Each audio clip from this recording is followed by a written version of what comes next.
Hi guys, I'm Madison and I'm going to be honest with you. This is like the 20th time I've tried recording this video because I keep saying and I'm driving myself crazy. I'm such a perfectionist, so I'm going to try not to say it as much this time, but it's still going to slip out, so bear with me.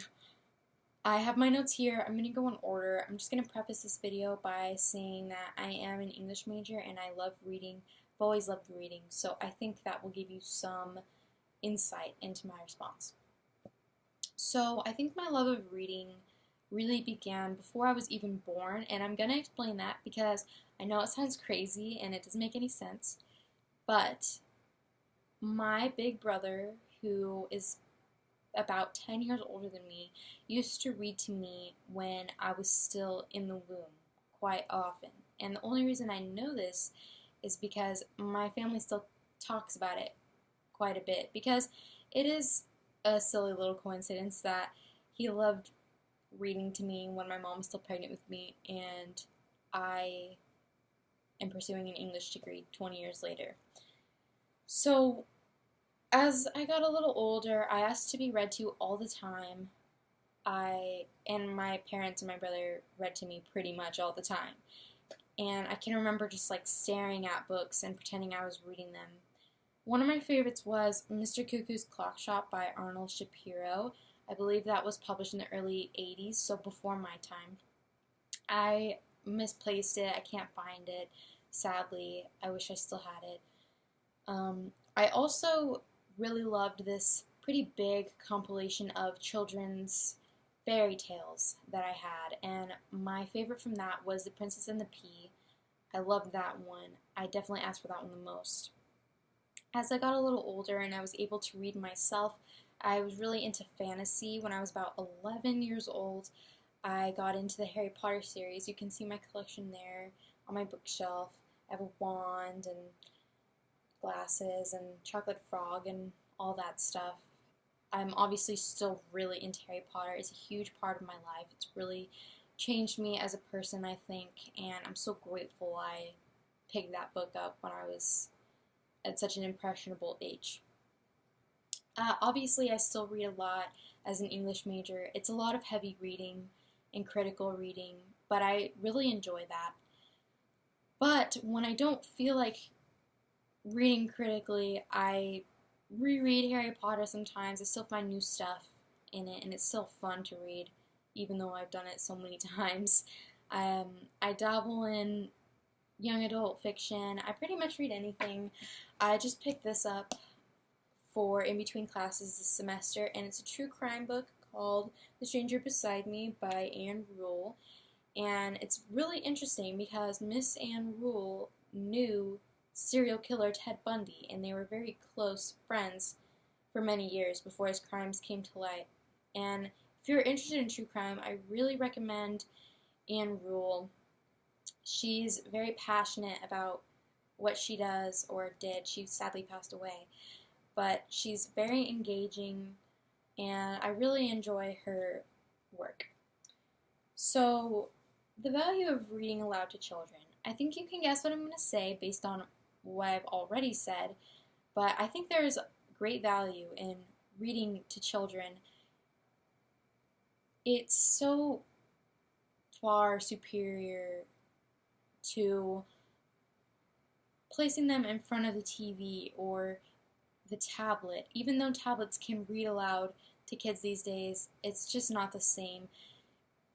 Reading to kids, it encourages them to use their imagination, it builds vocabulary, and it really is a great way to bond, for a parent and a child, or siblings, or an aunt or uncle and their niece or nephew. I read to my nephews all the time.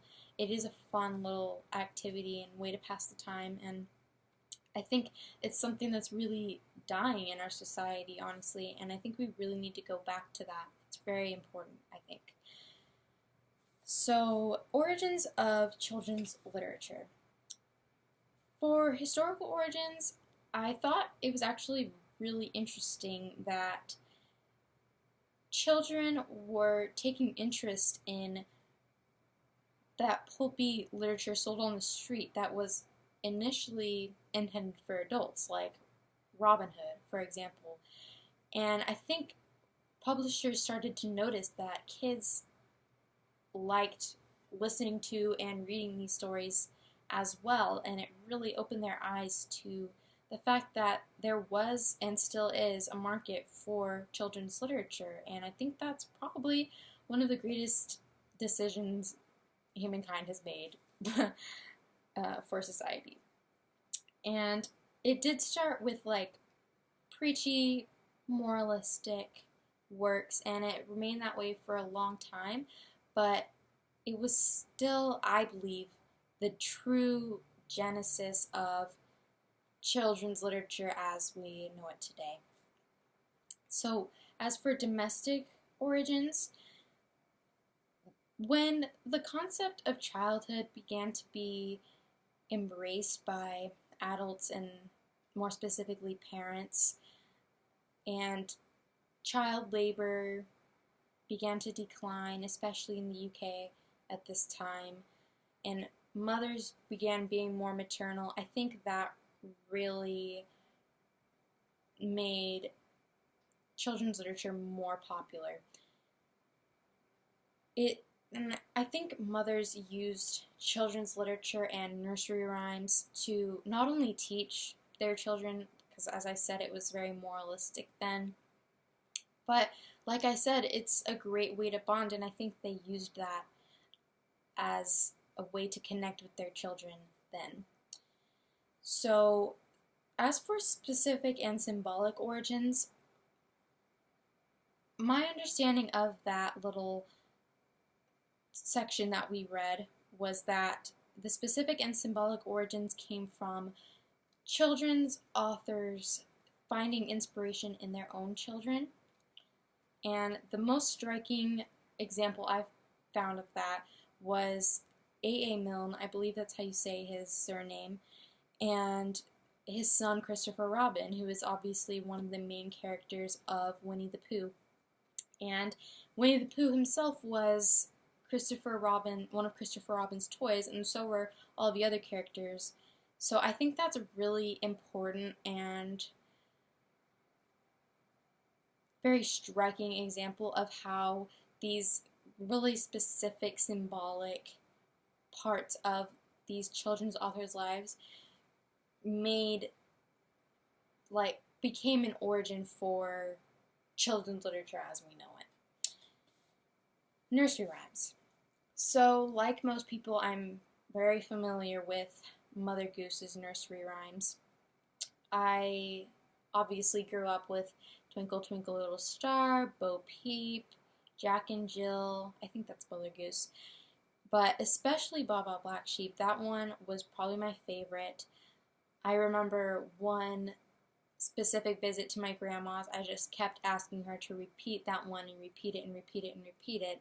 And I guess I was just soaking it up like a sponge, because when I got home, I just recited the whole thing to my mom, and I must have been 2 years old at the time.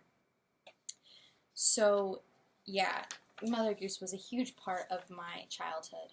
And as for how nursery rhymes affected children's literacy and still do, I don't think it's spoken about much, but I really do think it's very important for children's literacy because they are so repetitive and rhythmic, and they're pretty concise, and things like that stick in a child's mind better than something long and complicated. And I think it's a great primer for more complicated and challenging stories and literature that will come later in life. My library card. I'm going to pick that up on Wednesday. I promise. Why am I in this class? So, as I mentioned before, I am an English major, but I don't need this class actually for requirements for my major or for my general ed actually. I just needed a full load of units for this semester, and I wanted to take a class that I was actually genuinely interested in, and I and I'm genuinely very interested in children's literature and passionate about it, and I do look forward to the rest of this class and seeing what it has to offer. So I look forward to reading your guys' responses, and I hope you guys have a good day or night or whenever you're watching this, and I will talk to you soon.